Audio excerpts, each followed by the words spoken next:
Welcome to the Tech Egg. Don't get scrambled. Enjoy the video. In this video, I will explain how to set up Selenium in IntelliJ. First, create a new Maven or Gradle project.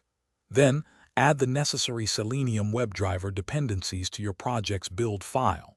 Finally, ensure your project's SDK and language level are correctly configured for seamless development. This foundational step is crucial for a smooth start. Next, you'll need to download the correct browser driver for your chosen browser, such as Chrome or Firefox. Place this executable file in an easily accessible location on your system. Then, set a system property in your code to point to the driver's path. This crucial step ensures Selenium can communicate with your browser effectively, allowing your tests to run as expected. Now, let's write your first test. Begin by importing the essential Selenium classes into your Java file.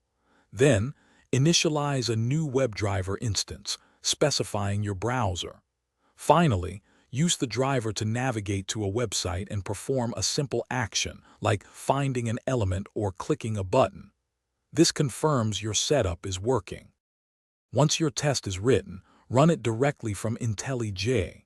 If you encounter issues, first check for common errors, especially incorrect browser driver paths.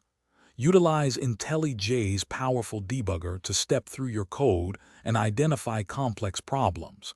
This systematic approach helps resolve any setup or test execution challenges efficiently. Thanks for watching. Consider subscribing if I helped unscramble your problems.